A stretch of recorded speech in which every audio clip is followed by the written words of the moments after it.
الجنوب الافريقي يمثل الافريقيين. اليوم الجنوب افريقيا مثلنا حسن تمثيل، مثل دول اصحاب القرار واصحاب السياده واصحاب الضمير واصحاب المواقف المشرفه. جنوب افريقيا بلد صاحب المواقف المشرفه. احنا جنوب افريقيا كالشعب وكذا، ولكن انا كجزائري وكالصحفي متواضع موتسيبي جامي يمثلني حتى يرث الله الارض ومن عليها. انا نقول لك على خالد، لانه هذا خالد هذا شوف خالد هاو يدير كواليس كبيره في افريقيا. ما نقولكش اليوم في اللقاء هذا ولكن حقر عديد البلدان. ياسين نروح لك بعد الفاصل. حقرونا ومع كولسه كبيره، وايضا تم تمهيد الطريق بالكولسه للمنتخب المغربي اللي عن طريق رئيس الاتحاد رئيس الجامعه المغربيه الاخجع، لكن يبقى دائما على قميص المنتخب الوطني. المغرب جنوب افريقيا، مع العلم انه مدرب المنتخب المغربي اليوم ادلى بتصريحات بصراحه فاجأتني كثيرا لما يقول لك مدرب المنتخب المغربي: خروج مصر من افريقيا لا يهمني، نحن لا نلعب من اجل العرب.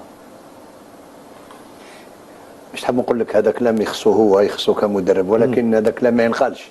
المنتخب المصري منتخب شقيق عربي، كنا متمنيين المنتخب المصري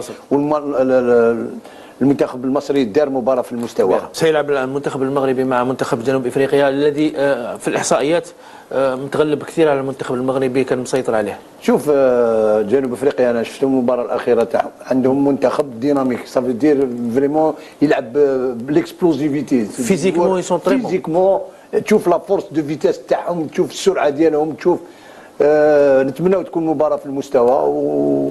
وحنا اللي نحن نتمناو المنتخب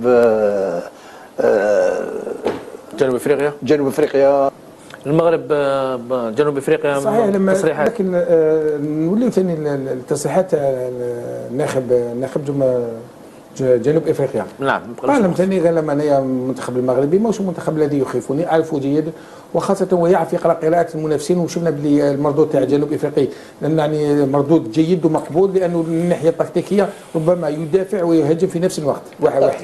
المغرب جنوب افريقيا جنوب افريقيا كذلك من بين المنتخبات مرشحه قويه، نظن انا جنوب افريقيا، وهذا ما نتمناه. اكتب كل واحد.